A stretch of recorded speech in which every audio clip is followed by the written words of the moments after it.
Confábulas, um podcast de histórias e reflexões.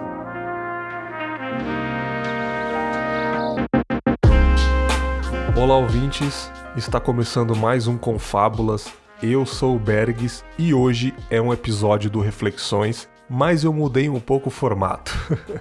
Dentro do Reflexões, a partir de agora, também terá episódios mais intimistas com convidados. Uma sala simbólica, onde eu converso sobre vida, obra, carreira e sentimentos diversos com o meu convidado da vez. E no primeiro divã eu convidei Paula Vilar. Nascida no Rio de Janeiro, Paula Vilar é desenhista, se formou em psicologia, mas somente em 2020 decidiu trabalhar exclusivamente com ilustração. A partir daí, desenvolveu as artes digitais, além de refinar as técnicas de nanquim, lápis, grafite, pintura a óleo. Foi um papo realmente muito bom sobre carreira, ativismo nas redes, o mundo artificial, saúde mental e muito mais.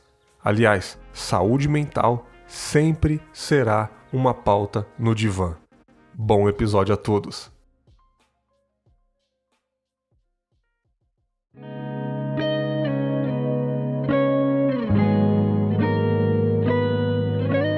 Ouvintes, estamos começando aqui esse novo formato, mas ainda vai sendo reflexões, mas é uma forma um pouco diferente de conversar. E a primeira participante desse formato um pouco revisitado é a Paula Vilar. Como é que você está, Paula? Tô bem, e você? Tudo certo. Você é ilustradora no momento, né? E falando de momento, a pergunta que eu vou começar a iniciar para os próximos convidados é: no momento, como está a sua saúde mental? Nesse momento, na minha vida pessoal, tá tudo super bem, tá tudo correndo bem, então acho que nesse momento eu tô bem, assim. Mas aí tem aquilo, né? Às vezes nossa vida pessoal tá bem, mas tem uma camada, assim, coletiva que não tá bem. Então, assim, o que não tá bem?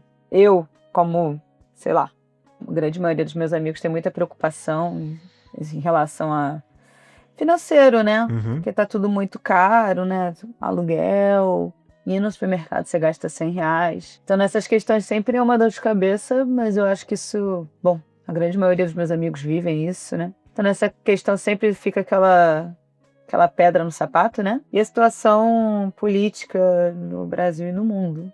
Então isso sempre traz uma certa perturbação, mas na minha vida pessoal, tá super bem, assim. Tá tudo se caminhando bem. Você acha que os amigos ao redor sofrendo com a saúde mental diretamente ou indiretamente te afeta um pouco? Eu acho que sim, né? Sempre quando tem gente no seu círculo de amigos que não está bem, é sempre uma preocupação, assim, né? Que vai andando com a gente, né? Eu tenho amigos que estão, meus amigos estão começando a ter filhos, né? Vou fazer 33 anos agora. Então já tô naquela fase de entrar, os amigos começam a ter filho, né? Então você começa a ver que essa questão financeira começa a pegar mais, né? Então sempre fica uma certa preocupação com as pessoas ao redor, né? A gente vai levando assim. Eu vi aqui no seu perfil que você fez psicologia antes de encaminhar para ilustração. Isso, na psicologia, quem faz psicologia, quem exerce, de certa forma ajuda ou atrapalha em relação a manter uma saúde melhor de cabeça, a poder enxergar o mundo de uma maneira mais pé no chão? Ajuda ou pode atrapalhar nesse sentido? Olha, eu acho que de certa maneira ajuda. Só que assim, é aquilo, né? O psicólogo também, ele pode ter uma consciência da necessidade de fazer um psicólogo, ele pode ter a consciência mais elaborada de eu não estou bem, e tudo bem não estar bem, né, aquilo, e buscar uma ajuda quando é preciso também, porque psicólogo também precisa fazer terapia, né. Eu acho que nesse sentido sim, mas ser psicólogo também não é garantia de uma boa saúde mental, né? Porque um psicólogo também pode, né, sofrer um burnout, ter algum transtorno, né? Qualquer coisa assim, uma situação hipotética. Um psicólogo pode ter um transtorno de ansiedade, né? Mas eu acho que os anos de psicologia e quando você tá num círculo de amigos que são psicólogos, pode trazer uma autoconsciência mais elaborada mesmo, nesse momento da minha vida, é bom eu procurar uma ajuda, uma terapia mais em dia, aumentar o número de terapia, ou até fazer terapia, porque o ideal é que o psicólogo esteja em terapia também, né? Mas caso não esteja, de saber também quando é o momento de fazer, sabe? Uhum. Então não é uma garantia, mas eu acho que pode te trazer, sim, uma autoconsciência melhor, assim. E atualmente você não trabalha mais com isso, né? Ah, não. Eu me formei em 2018. Em seguida, entrei numa especialização em psicologia hospitalar. Então, 2019, 2020, eu fiz essa especialização. Assim que eu me formei, início de 2020, eu mudei de profissão. Então, tudo que eu trabalhei com psicologia foram estágios, né? Eu estagiei na Casa das Palmeiras, que é a fundação da Anísio da Silveira. Sim. Eu estagiei um pouquíssimo de tempo no Rocha Faria, no hospital de Campo Grande, aqui no Rio de Janeiro. Uhum. Conheço. E na pandemia eu atendi uma senhora gratuitamente dentro daquela situação da pandemia por telefone mesmo, sabe?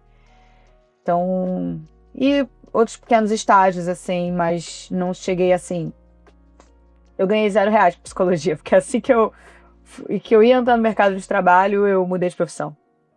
Você não se via nessa profissão? Você fez por alguma pressão familiar do tipo? Ou realmente você seguiu algo que você amava? Não, eu, na verdade, eu tive muita dificuldade em encontrar uma profissão, né? Uhum. Eu pensei em fazer direito, aí eu fiz faculdade de ciências sociais. Eu na verdade, antes de fazer psicologia, eu fiz ciências sociais. Fiz 3 períodos de ciências sociais. E mudei para psicologia. E eu amava psicologia, só que eu já desenhava. Comecei a desenhar muito criança. Ah, então ela já estava na sua vida mesmo, já estava na minha vida. Comecei a desenhar com 13 anos. E na faculdade eu já vendia desenho realista com a moldura, já ganhava um dinheiro. Vendia muito barato, mas já estava ganhando dinheiro com isso, assim. E na verdade eu queria fazer faculdade de Belas Artes, né? Só que aí aquela máxima que a gente escuta, que no Brasil fazer arte é muito difícil, e é mesmo, assim. Mas eu não tive aquele impulso de não. É porque eu teria que fazer outro vestibular, assim. Isso aí ia ser muito dureza para mim. Então eu mudei de curso, porque eu era da PUC, e aí eu mudei de curso dentro da PUC, entendeu? Sim. Porque eu teria que mudar para outra faculdade, né, para a FRJ. Então, aí quando eu me formei, é quando chegou aquele momento de não, ou eu vou trabalhar com o que eu gosto, ou eu não vou trabalhar com o que eu gosto. Aí eu resolvi mudar de profissão na pandemia, durante a pandemia. Uma conhecida minha, ela é da comunidade, né, do Rio de Janeiro, se eu não me engano...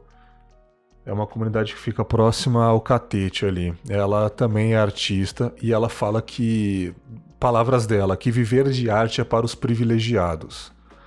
Que não que é impossível, mas é muito difícil, ao ponto de ser quase impossível. Você tem essa mesma visão? Você compactua com isso ou realmente depende da situação? Eu tenho, porque partindo da minha vivência, né, com arte, é isso, assim, quando eu mudei de profissão, eu fiquei 1 ano inteiro para aprender o Photoshop, assim, eu fiz curso online, fiz curso online de desenho, porque eu já desenhava, mas aprender sobre perspectiva, teoria da cor, tudo isso, eu tive que fazer cursos online, assim, durante a pandemia. Assim, você tem que pagar os cursos online, eu pago o Photoshop, né, mensalmente, pago o aluguel do Photoshop, isso já é um custo. E durante a pandemia, em 2020, eu fiquei aprendendo Photoshop. Então, assim, eu não estava trabalhando. Quem estava me sustentando eram os meus pais, entendeu? Então, assim, é uma situação de privilégio.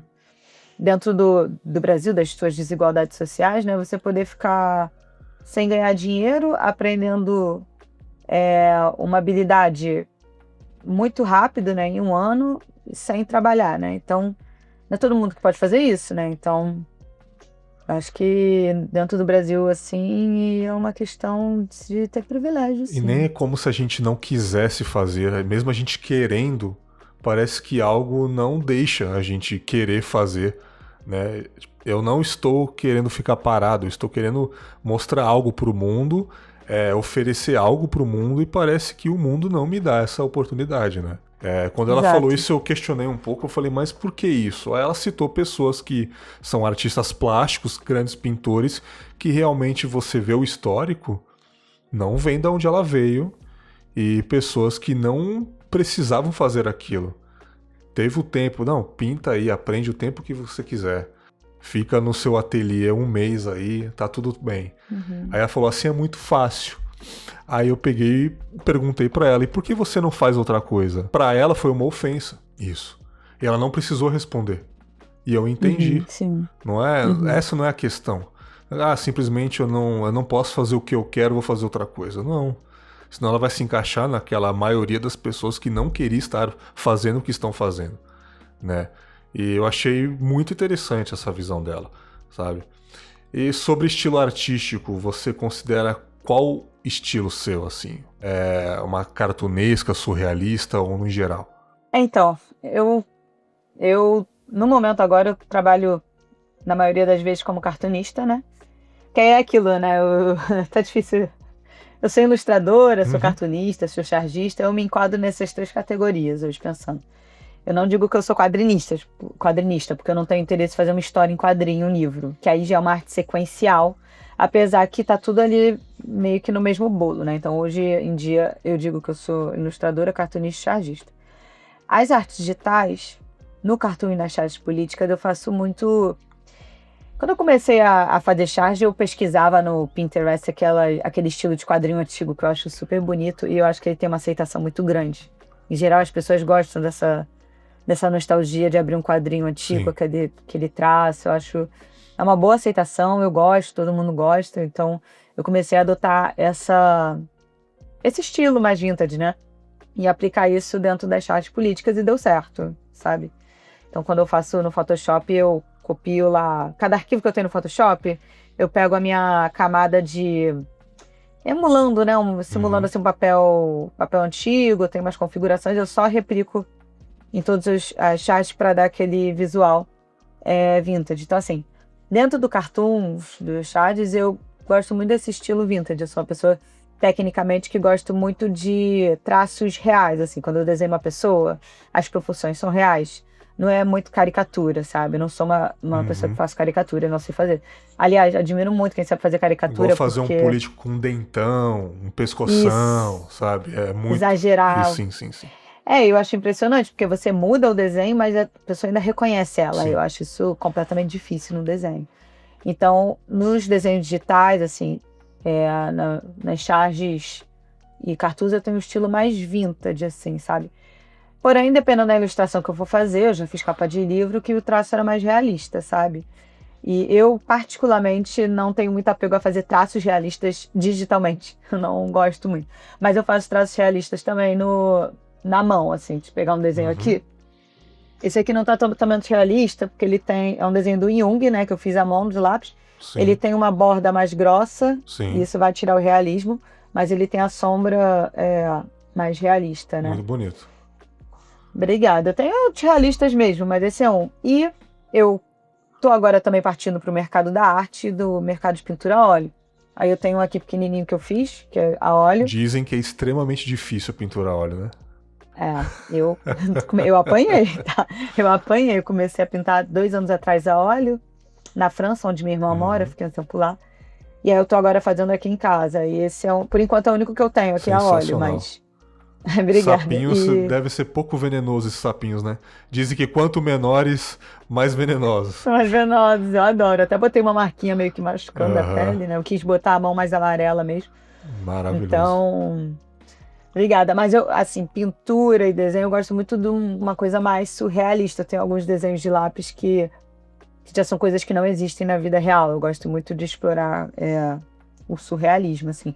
Então, assim, são duas artes, uma digital e uma, né, pintura a óleo e lápis, mas são comunicações completamente diferentes. Eu não tenho nenhum interesse em desenhar coisas políticas quando se trata de óleo e lápis, entendeu? E aí eu tô tentando integrar essas duas artes, porque parece que são duas personalidades diferentes. Não, mas é interessantíssimo ter várias maneiras de pintar, Sim. sabe? Assim, eu tenho pra mim que muitas coisas, não tudo, né, mas muitas coisas que a gente estuda durante a vida, a gente vai levando um pouquinho disso para as próximas etapas.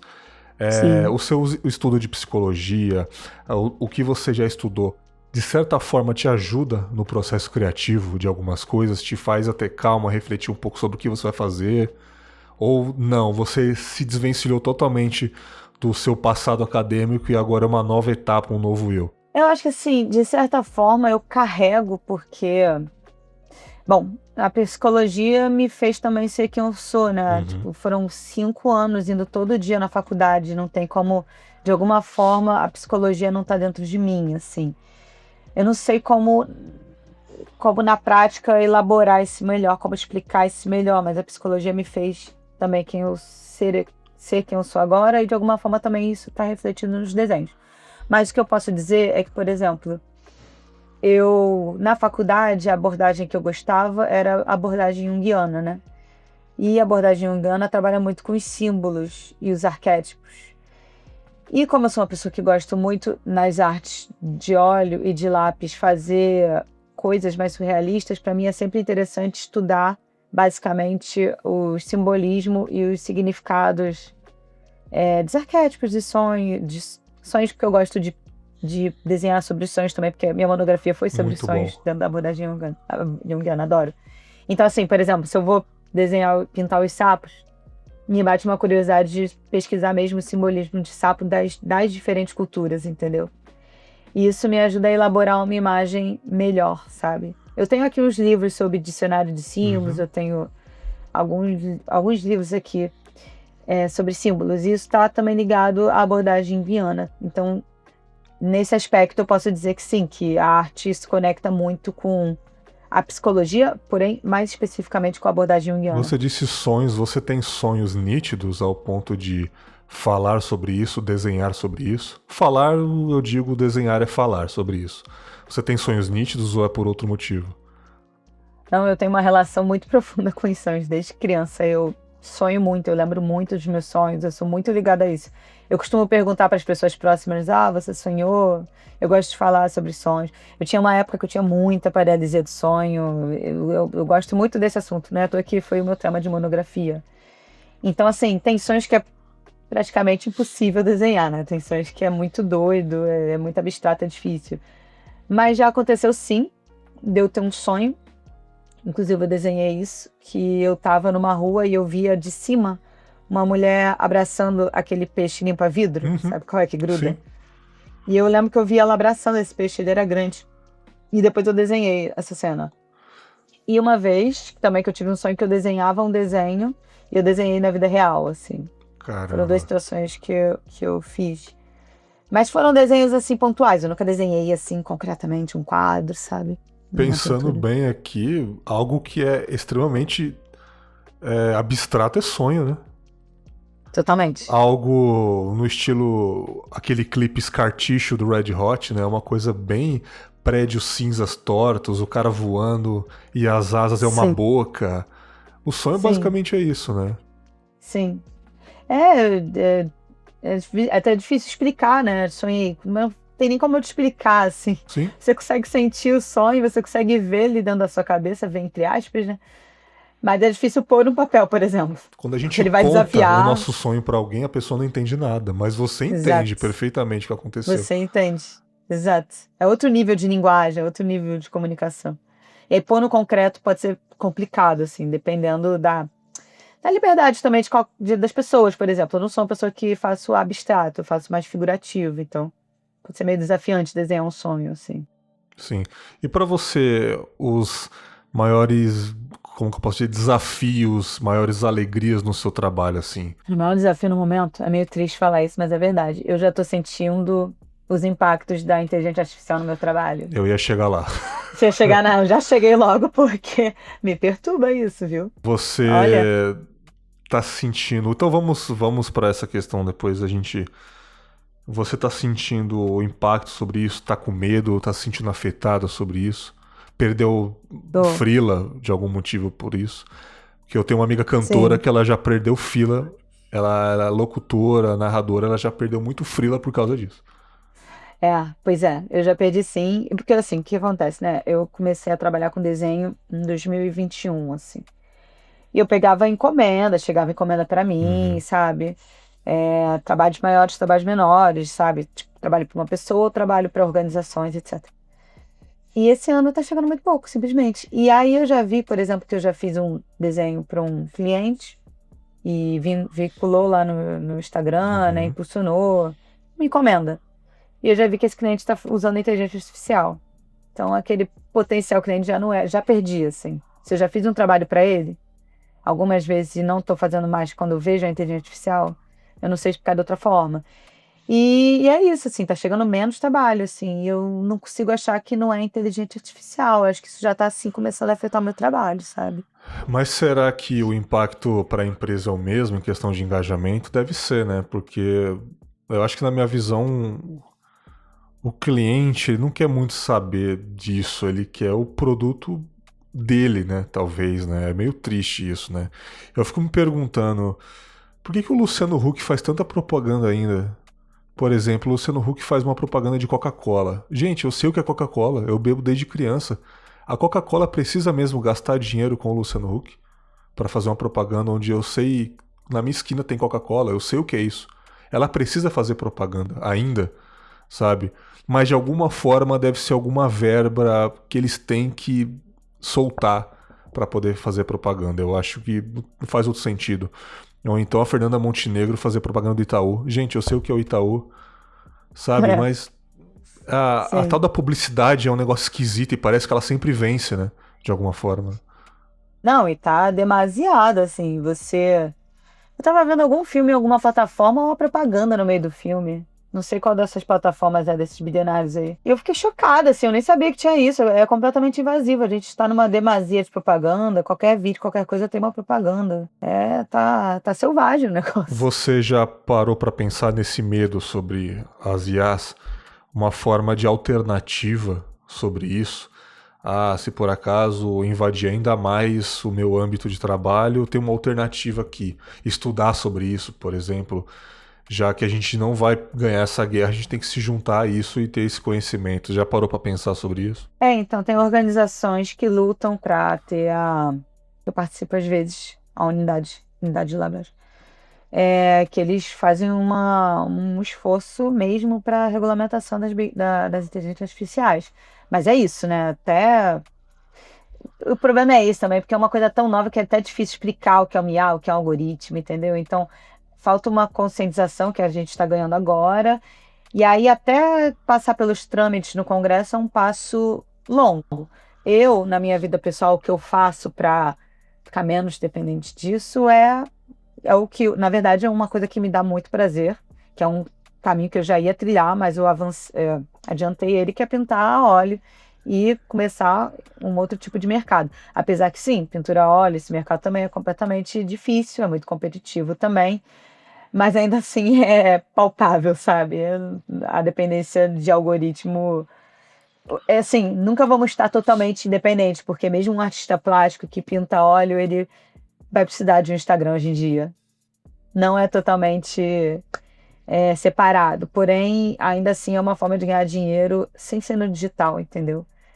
É um E mercado aí que as tem que pessoas procuram diversificar, ainda, pintura a óleo. procura. E aí é um mercado que é de 880, 0 a 10, quer dizer, né? Não de 880, porque é um mercado que também que pode envolver muito dinheiro. E aí tem várias questões no mercado de arte, né? De lavagem de dinheiro e tudo isso. Porém, o artista plástico, ele, por exemplo, se você é representado por uma galeria, 50% é da galeria, o preço do valor da obra. Tem várias questões que eu estou começando a conhecer agora. Não é fácil também, mas o que eu vejo no meu trabalho como uma artista digital é também começar a explorar os outros mercados de arte também, entendeu? E não Sim. ficar só no digital. E você tem essa vertente da pintura a óleo, mas também uma das vertentes que você tem são posts políticos, né? De certa forma não. É uma militância, assim como você faz. E como que nesse lado político seu militante se reflete na sua arte? Você vê como uma extensão do seu ativismo? Ou o seu ativismo é na arte? Eu vou me manifestar na arte. Isso atrapalha na sua carreira artística, em questão de perder algum job, alguma coisa, ou tá só somando no momento? Me perguntaram isso uma vez, se eu perco, por exemplo, possíveis compradores das minhas artes por me manifestar Aham. politicamente. Bom, vai ter um nicho que não vai querer minhas artes, naturalmente. Mas, assim, o nicho também que eu faço, as artes políticas também consomem minhas artes. Então, é porque eu não tenho referência, porque eu nunca fiz desenhos gerais, entendeu? E vendi para todo mundo. Eu já parti do meio político. Ah, Eu já tá. comecei fazendo charte política, A entendeu? arte é uma coisa progressista, não? Assim, a minha visão muita gente vai discordar, né? Mas no meu ver, sim, para mim é completamente. A arte sempre esteve no local do progressismo mesmo, assim, mas isso vai ser muito discordado por outras pessoas, né? Sim. Mas como eu já comecei no meio político, eu não consigo ver uma redução nem um movimento. Todo o meu dinheiro que entrou foi desse já meio político, entendeu? Então, e eu consigo andar, assim, com toda a dificuldade de inteligência artificial, ela anda. Agora, eu não sei como é que vai ser isso quando eu começar a misturar com artes plásticas, né? Enfim. Então, eu acho que uma hora vai ter um conflito, entendeu? Eu acho que Sim. uma hora, quando as coisas se misturarem, vai dar uma confusão que nem quem tá usando o IA vai falar, peraí, cara, acho que a gente tá meio que usando pra tudo isso e tá meio esquisito, vamos voltar um pouco pra trás? Daí que tem esse mercado de vinil, que é muito grande e é bem valorizado.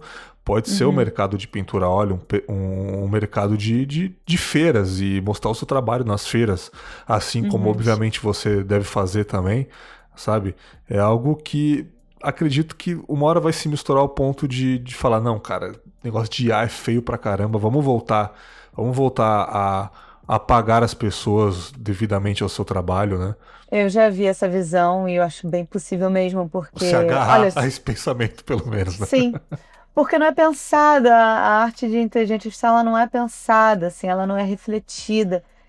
Então você vê aquelas artes assim que você dá pra ver que é IA, assim. A minha preocupação é começar a ficar tão, que já tá acontecendo na verdade, começar a perder a distinção, assim, começar a achar, por exemplo, que o meu desenho é IA. Mas eu acho que sim, eu começo a ver também, você abre um post de alguém que usou IA, você vê os comentários, por que você não tá pagando o artista? Que feio essa imagem de IA e tal. Então, existe também uma parte grande das pessoas que recusa aquilo e eu acho importante também, entendeu? Porque as grandes empresas estão usando o IA para não pagar o artista, mas quanto que ela vai economizar, sabe? Sério que você vai economizar muito ao ponto de, nossa, se eu pagar um artista eu não vou ter o pão de amanhã. Então, os comentários são bem válidos e, cara, é tão bonito quando realmente tem um artista que todo post faz a arte daquele youtuber, daquela empresa e movimenta. Isso que é movimentar a economia pra mim, sabe? Isso que é Exato. movimentar o mercado, né? Completamente. Sabe? Completamente. Você, na sua visão, você acha que a arte tem o poder de transformar pensamentos, transformar a sociedade de alguma forma, mudar um pouquinho o pensamento das pessoas através do que você desenha, do protesto que você faz, seja numa risada ou falar, caramba, tá igualzinho mesmo, sabe? Você acha que realmente isso volta... Você consegue ver esse resultado no meio dos seus posts? Eu acho que sim. Eu já vi professores usando minhas charges em Maravilhoso, provas, maravilhoso. em aula. Volta e meia alguém me manda mensagem pedindo autorização para usar numa prova. Aí tem lá o desenho, né? Tem A, B, C, D, sabe? Para trazer reflexão. Já pediram para usar em sala de aula também para trazer reflexão. Então, assim, para mim é muito satisfatório quando minha charge vai para a sala de aula, entendeu? Sim. É tipo uma sensação assim de é esse o caminho, sabe? Então, sim, eu acho que sim. E a charge política é uma capacidade de síntese, né? E a partir dessa síntese você pode fazer diversas discussões sobre o tema, né? Então, acho que sim. É porque a minha linguagem é muito visual. Eu sou péssima em escrever um texto. Se você pedir para eu escrever um texto sobre qualquer coisa, eu sou Que péssima. interessante, A cara. linguagem Eu sou ótimo para escrever texto, eu não sei desenhar uma linha reta. É muito engraçado isso, né? São as comunicações. As pessoas têm comunicações diferentes, né? Tem gente que se comunica muito bem pelo teatro, na interpretação, né? É isso, eu não sei escrever nada. Na faculdade, tinha que fazer uma prova, eu parava em 2 linhas, era muito difícil desenvolver Se um fosse um pensamento. desenho, né? Nossa, pra mim seria ótimo. Desenhe sobre o que está acontecendo. O que você acha? Sim. Você fazer uma Guernica, Sim, né? sim. De tudo que está exato. acontecendo durante a semana, Sim. né? Cavalos Sim. mortos, guerreiros e tudo mais, né? Sim. Caramba. E o desenho tem a questão da ideia, do plano teórico, e a execução também. Que eu tenho a ideia, como é que eu vou executar essa ideia? Entendeu? Sim, São 2 momentos distintos, assim, que se entrelaçam no final, entendeu? sim. Você faz trabalhos para empresas fazendo artes hoje em dia, ou você tá 100% independente? Eu trabalho pro ICL. É recente, né? Vai fazer um ano agora. Mais ou menos recente. Mas eu faço muito trabalho também. Eu tenho feito mais para organizações. Eu já fiz para o Greenpeace. Estou fazendo agora para uma organização internacional de regulamentação das Big Techs. Então eu acho que eu faço mais para as organizações assim. Justamente porque meu trabalho é muito do ativismo, né? Sim. Mas já fiz para Sony Music também. Já fiz para a revista Piauí. Então assim, varia muito. Mas empresa privada é menos assim. Eu não consigo te falar agora de cabeça se eu já fiz, mas não me recordo exatamente. Se eu não me engano, a Piauí, ela usa muitos artistas, né? Muitos. Se eu não me engano, também o Cris também, ele já fez capas da revista Piauí. Sim, pro Le Monde também. Pro Le Monde, exatamente. Sim. Isso é excelente, cara. Eu acredito que a capa da revista, a capa de um jornal, é a coisa mais chamativa pra pessoa comprar. Ali realmente tem que ter um artista. Sim. E tendo uma IA, por exemplo, ali... As pessoas iam saber logo de cara. Com certeza. Talvez iam perder o interesse de comprar e de saber da notícia. Se a capa é uma inteligência artificial, o conteúdo não vai ser? Com certeza. Exato. Capa eu nunca fiz. Meu sonho é fazer. Mas a revista Piauí eu já fiz aquelas charges contínuas, sabe? Sim. Já fiz acho que umas 2 vezes e como convidada eu acho que 2 vezes também. E sim, quando você vê uma capa feita por um artista, dá um ar muito bonito pra revista. As capas da revista Piauí são muito maneiras, né? Eu gosto muito. Sim. Voltando um pouquinho na saúde mental, Paula, você consegue equilibrar um pouco os seus posts? Claro, quando você desenha algo político, é porque você está bem informada sobre aquilo. Dependendo da informação, é extremamente triste. Por exemplo, a gente está há alguns anos ignorando o que está acontecendo no Oriente Médio, porque realmente a gente não pode fazer nada. É o que eu sempre falo aqui em casa. Eu não posso fazer nada e quem pode não quer. Então, o que me resta é, às vezes, ignorar. É o jeito.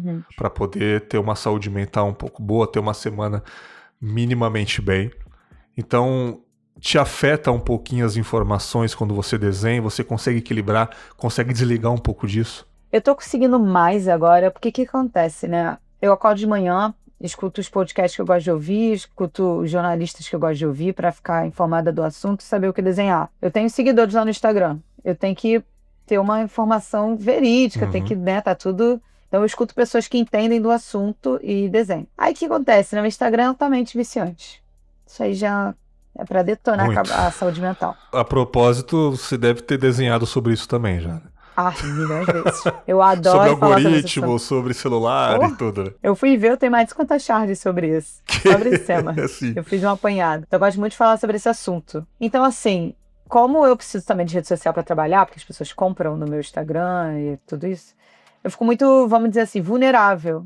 E eu fico, a infodemia que a gente está vivendo, eu fico muito viciada em notícia e eu fico muito viciada em ver como é que tá indo o desempenho das minhas charges, sabe? É péssimo. Então, assim, acaba que no final do dia você está esgotado, porque você fica abrindo o Instagram, vendo notícia ruim, sabe? Você fica mal. A gente está vivendo um momento de cansaço mental, cognitivo, de todas as formas, assim, um declínio mesmo da saúde mental. Não é à toa que está crescendo a ansiedade mundo afora, né? Não, isso daí... Assustador, assim, assustador. A gente está num momento péssimo, assim. Então, assim, o que eu faço para tentar equilibrar a minha saúde mental? Já que eu trabalho muito com notícias e com o Instagram, eu ponho um temporizador nas minhas redes sociais. Isso funciona pra você? Funciona quando eu me esforço. Porque se eu for no automático, meu dedo muda o temporizador, entendeu?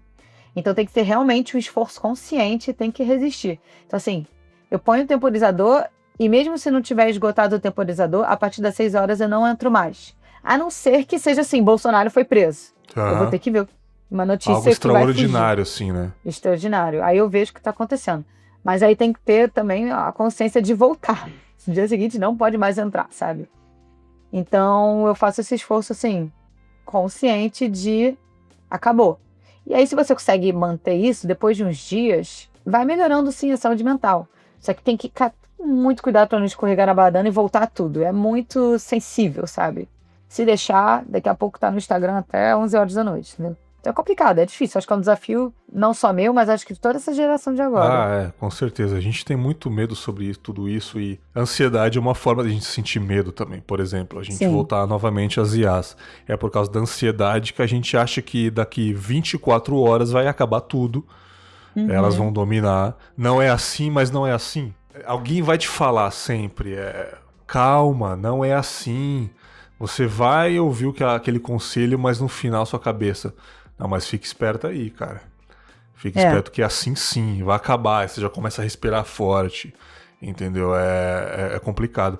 E a gente vai trabalhando, Paulo, a gente vai fazendo nossas coisas, vai mudando de carreira, vai conseguindo um trabalho aqui e ali. E a gente não percebe que a partir de um ponto aconteceu algo que dividiu, um divisor de águas na nossa vida. A gente não percebe, só quando a gente acaba fazendo essa pergunta pra alguém. Então, existe algum momento da sua vida, nessa carreira artística, que foi um divisor? Seja lá no começo, pô, a partir daqui eu acho que vai dar certo. Ou realmente você nunca pensou nisso? Só trabalho e só pra manter a cabeça mesmo e poder manter a geladeira com comida? Como é que funciona esse seu processo de carreira? Assim, divisor de águas que eu vi que este é o caminho foi quando... Bom, eu já estava começando a fazer charge, né? Comecei a fazer todo dia. Já tinha achado meu estilo e comecei a fazer todo dia. Eu acho que quando eu tive aquele insight, assim, de este é o caminho, foi quando a Manuela Dávila postou um desenho meu criticando o Bolsonaro, da gestão da pandemia. Ela usou o seu post. Ela postou e em seguida a Petra Costa postou também. Ah, que legal, cara. Aí eu fiquei felicíssima porque assim, teve uma validação, entendeu? De pessoas importantes. E aí eu fiquei super feliz, aí isso me impulsionou a continuar fazendo, entendeu? E aí começou a viralizar, e que eu comecei a seguir, e aí começou a entrar trabalho. Quando começou a viralizar meus desenhos, aí começou a entrar trabalho. Aí eu tive certeza que esse era o caminho, entendeu? Sim. Mas eu acho que essa validação foi importante, assim. Se por acaso, nesse seu trabalho, não tivesse um retorno, não tivesse um engajamento, os seus posts não tivesse nenhum like, que a nossa moda de troca hoje em dia é isso, infelizmente. Você continuaria fazendo isso, nem que seja por hobby, ou você abandonaria? Eu não sei. Talvez eu faria com muito menos frequência. Porque, querendo ou não, quando você tem um retorno assim, seja por like, seja por as pessoas elogiando pessoalmente, isso tudo é uma forma de validação, né? E isso te impulsiona a continuar, né? Inclusive, quando eu comecei a desenhar de lápis, quando eu era criança, meus pais elogiavam, meus amigos elogiavam. Eram desenhos, assim, muito primários, mas o fato deles elogiarem e gostarem me fez continuar. Perfeito. Isso é muito importante, as pessoas te estimularem. O like é o incentivo, né? O comentário é o incentivo, né? Querendo ou não, dentro das milhões de críticas que eu tenho das Big Techs, o botão de like, ele foi pensado para ser uma validação, né? Então, por mais que assim, eu recebi comentários de amigos meus, cara, tá muito legal seus desenhos e tal. E isso foi muito importante, mas querendo ou não, no mundo digital, esse like foi pensado para isso, é um certo tipo de validação.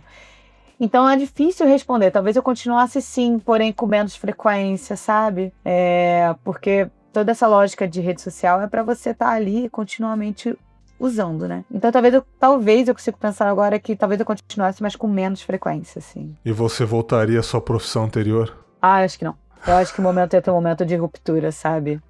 Eu ia continuar sendo artista e não psicóloga.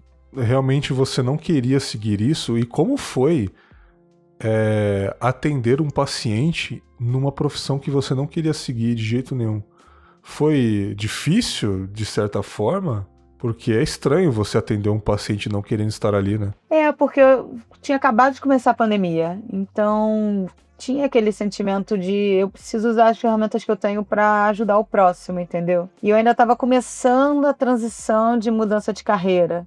Eu ainda estava aprendendo Photoshop, eu era uma recém-formada em psicologia. Sim. E aí foi uma pessoa que eu conheço que falou assim, quem é psicólogo pode atender pessoas da cidade de Deus, se eu não me engano. Sim. Gratuitamente. Eu falei, cara, acabei de me formar. Eu tô fazendo uma transição de carreira. Mas assim, eu tô completamente apta. Na época eu tava com o CRP ativo, né? O Conselho Regional de Psicologia ativo. Falei, vou atender. Atendi acho que por um ano uma senhora, uma vez por semana no telefone. E não era assim, era uma pessoa com mais idade, naquele contexto de pandemia, não era assim, vamos entrar nas profundezas da psicanálise. Era para estar ali junto, entendeu? Era para estar ali num suporte, na escuta, entendeu? Então durou um ano, eu acho, E eu acho que foi muito gratificante para mim e acredito que para ela também. Aí depois disso eu parei totalmente. Você tem grandes inspirações no seu trabalho de arte? Pessoas que você queria, de certa forma, estar mais perto para consumir isso no meio da arte? Você tem pessoas que você admira ou realmente você segue um caminho ali muito sobre a sua personalidade? Ah, não. De chat política e de cartoon tenho vários, né? Tenho o Lafa, tenho o André Damer, tenho o Nando, desenhos do Nando, tenho o cartunista, o Capirotinho. Mas assim, eles eu conheço, eu fico muito feliz nesse meio. Que são pessoas mais ou menos da minha geração, Eles né? conhecem você? Sim, pessoal aqui do Rio de Janeiro, né? Uhum. São amigos e tal. Então eu fico muito feliz de conhecer essas pessoas, entendeu? Tem os chargistas mais velhos, né? De outra geração. A Laerte, né? Tem o Aroeira. O Laerte é a braba, né? Não tem jeito. A mais sinistra, sim. Então, mas as pessoas da minha geração admiro muito, assim. É muito bom se conhecer a pessoa que você admira, então fico muito feliz, assim, de conhecer essa galera, né? Paula, falando um pouquinho de alguns trabalhos específicos, algum trabalho seu te deu algum problema no quesito de mensagens agressivas, pessoas pedindo para apagar? Realmente você se sentiu pressionada? Você já chegou a apagar alguma postagem que você achou que feriu muita gente? No sentido das pessoas não gostarem, politicamente falando, ou você sempre sustentou o que você fez? O que não tem nenhum problema de apagar, né? Às vezes a gente não aguenta, né? Você já passou por isso? Teve uma vez sim que eu acho que eu critiquei o Netanyahu e as pessoas ficavam falando, mas não pode não é que pode personalizar, é melhor dizer sobre, assim, do sionismo, né, de toda essa questão. E eu achei que foi mal executada a charge, só que vieram muitos comentários. Eu falei, não, acho que eu posso elaborar melhor. Aí eu apaguei. Você acha mesmo que foi mal executada ou realmente mexer com esse pessoal realmente é complicado? Eu tenho várias charges criticando o Netanyahu. Foi essa específica, eu não me lembro o que foi exatamente. Mas eu acho que a charge foi mal executada. Mas eu tenho, assim, Netanyahu, criminoso de guerra, sabe? Então, as pessoas... E não era assim, xingando, nada disso. Foi, não, é melhor que você fale, entendeu? Eu não lembro, isso tem um tempo já. Já aconteceu, assim, de eu pagar. Nossa, teve uma aqui, mas aí eu toquei num ponto delicado. Quando eu falei de poligamia e monogamia, ferrou, que a internet adora ser relacionamento é a coisa, que eu posso dizer, mais difícil do ser humano, cara. Exato. Qualquer coisa, se eu gravar um episódio sobre relacionamento, vai ser o mais engajado. Porque talvez seja a coisa mais difícil que a gente pode lidar. Relacionamento, cara. É um vespeiro. Aí eu falei da monogamia, da poligamia, aí vieram, não é tão simples assim como tá. Aí eu falei, cara, quer saber? Vou tirar. Mas qualquer chat que eu ponha, vai ter alguém falando alguma coisa. Por isso que eu evito ver comentário, entendeu? Você não vê comentário, você é das pessoas que não vê comentário. Não vejo. Eu até via, mas depois por que eu tô vendo isso? Porque sempre vai ter alguém falando, isso aí tá errado, entendeu? Sempre vai ter, não vai ter como. Então você não usa comentário pra guiar o seu trabalho? Não, só se eu tiver muito certeza que é tudo bem. Por exemplo, quando eu falo charge de gato. Muito difícil alguém ficar cismando com alguma coisa. Eu até vejo os comentários. Sabe, é tudo bem. Mas quando é político, vai ter alguém falando alguma coisa. Não vai ter como, entendeu? Então eu prefiro não ler os comentários. Porque eu preciso seguir com o meu trabalho e preciso ficar bem até o final do dia. E você tem certeza que nos posts políticos, muita gente que não te segue vem comentar, né? Sim. Assim, se engajar bem, vai ter alguém que vai comentar. Agora que teve as críticas ao Congresso, vieram, assim. Até me mandaram um direct, sabe? Falando, isso é debochada, e sei lá o quê, isso vai ter volta. Mas aí eu só... É difícil alguém vir no meu direct, mas já aconteceu. E muita gente maior no Instagram, famosa, celebridade, compartilha o seu conteúdo? Sim, volta e meia tem. Tem alguém que posta. Bom, geralmente pessoas de esquerda, né? Samia Bonfim já postou, sabe? O Bolo já postou. Ainda mais quando teve a questão da escala 6x1. Teve muita gente que postou nessa época. Você fez alguns posts sobre isso, né? Eu fiz vários. Fiz muitos. Esse deu uma boa engajada, assim. Fizeram bandeira também, sabe? O Mídia Ninja postou o que eu fiz da Zambelli também. Então, volta e meia alguém posta, assim.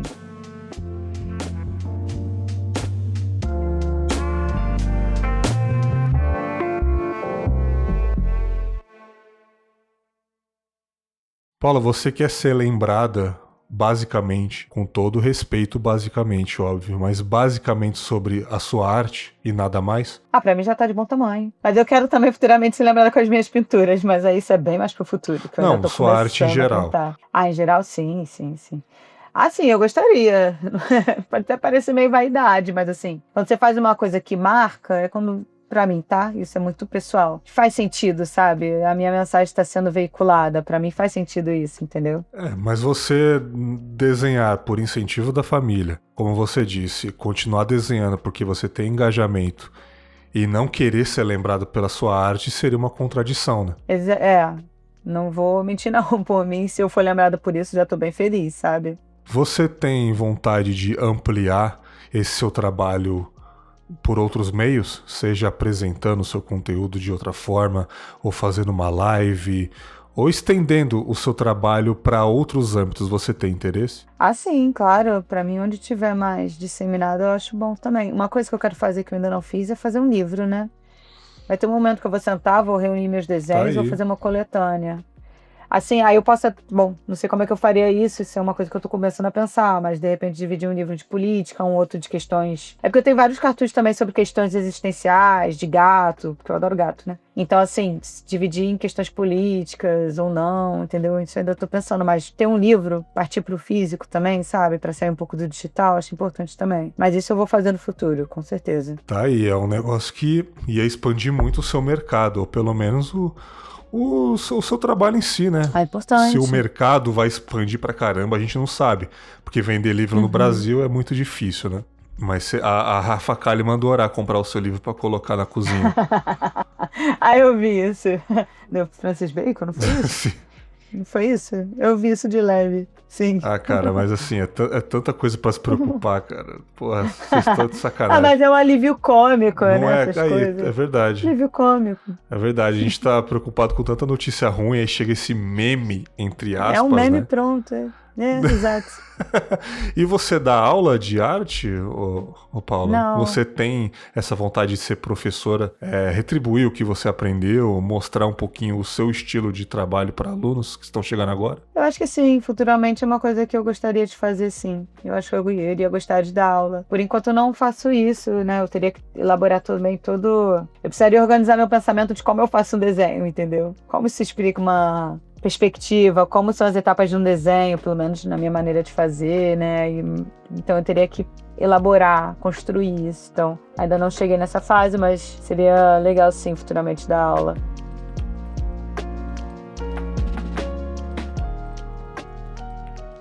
Eu queria que você falasse um pouquinho do seu trabalho em geral, para o pessoal que está ouvindo, o seu Instagram, suas redes sociais, para a galera lá conhecer, vai estar na descrição, mas eu queria que você falasse um pouquinho. Tá bom, eu tenho 2 Instagrams de arte, né? Eu preferi até dividir porque são comunicações e técnicas muito diferentes, e conversando com meus amigos, eles acharam que era melhor dividir mesmo. Um são as charges políticas e cartoons, que tem essa pegada vintage, né? Uhum. É o Arte Vilar, né? O Vilar com 2 L's. Meu nome é Paula, porque muita gente acaba não sabendo meu nome, né? Paula Vilar, que eu tô no Instagram Arte Vilar. Então, eu tenho esse Instagram, que aí eu faço todo dia as charges políticas e digitais. Mas eu tenho também o Paula Vilar, _arte. Arte eu botei em inglês, né? ART, né? Esse eu não conheço, é sobre o que esse? Esse eu tenho meus desenhos de lápis e minhas pinturas a óleo. Eu posto bem menos nele, porque fazer uma pintura ou um desenho de lápis, ele é muito mais demorado, então eu não fico postando muito nele, né? Não tenho interesse também em ficar alimentando freneticamente esse Instagram.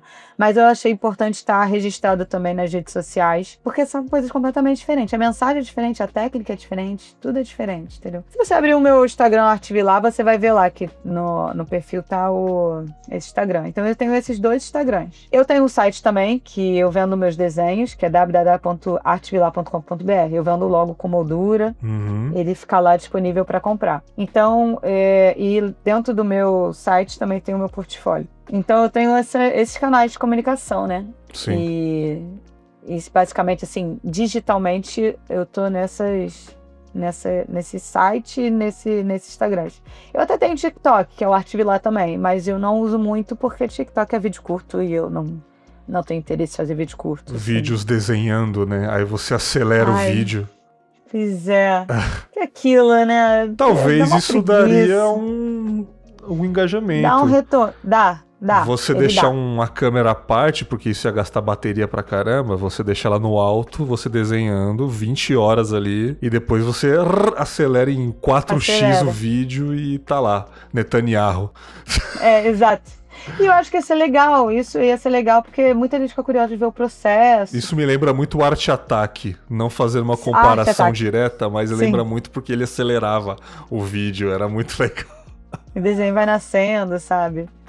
Mas eu tenho muita preguiça de fazer. Eu já até tentei fazer e tal, mas eu confesso que tenho uma preguiça, assim. Mas seria interessante fazer. Sensacional, cara. Projetos a curto prazo você tem? Próximas aspirações a breve momento?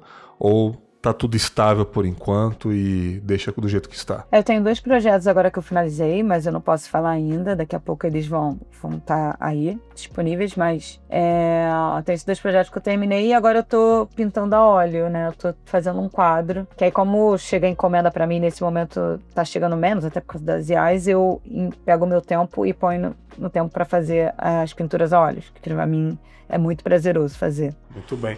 Para finalizar aqui, Paulo, uma mensagem que você gostaria de deixar para uma geração de artistas ou para o pessoal da internet e para as próximas gerações que você acha que seria legal se encaixar nesse momento? Nesse momento que a gente está demasiadamente usando tecnologia, eu acho legal, para os artistas que trabalham mais para o digital, talvez, não só para quem desenha também, para ficar um pouco mais distante da tecnologia e estar mais no analógico, assim. Eu sempre amei desenhar à mão, e aí nos últimos anos eu só estava desenhando ilustração digital, então para mim foi muito importante ter o contato com um lápis mesmo e praticar no papel, assim. Eu acho que isso funciona, porque isso também vai ajudar a arte digital, entendeu? Então para mim, se você é um artista digital, é legal uma vez ou outra para mim você pegar um pincel, sentir a cor com a tinta, entendeu? Porque a gente está muito conectado, então você se desligar, você usar um material palpável, com a mão, com o corpo, eu acho isso muito legal nesse momento, assim, sabe? E para quem não é artista também, fazer aquele esforço de desligar as redes sociais e pegar um livro, por mais que seja difícil, que a gente está tão desconcentrado, a gente está tão distraído, é muito difícil, eu sofro com isso, a minha capacidade de concentração diminuiu muito, mas eu acho que nesse momento é importante, assim, se desligar, assim, sei lá, dar uma volta sem o celular, sabe? Ficar 3 horas sem olhar o WhatsApp, sabe? Mas é muito complicado, eu sei porque eu vivo isso. Então, e pra quem é artista, pra mim é isso, assim, pegar um dia uma tela e fazer, é muito gostoso, sabe? Mexer com tinta, eu acho muito importante isso, sabe? Um pouco menos digital e mais o analógico, assim.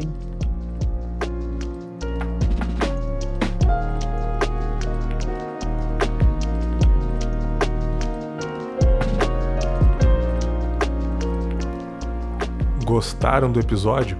Então compartilhe nas redes sociais, mandem mensagens no Instagram do Confábulas e se você gosta do podcast e está a fim de ajudar, considere fazer uma doação via Pix de qualquer valor no nosso e-mail podconfabulas@gmail.com. Até o próximo episódio, um grande abraço e tchau!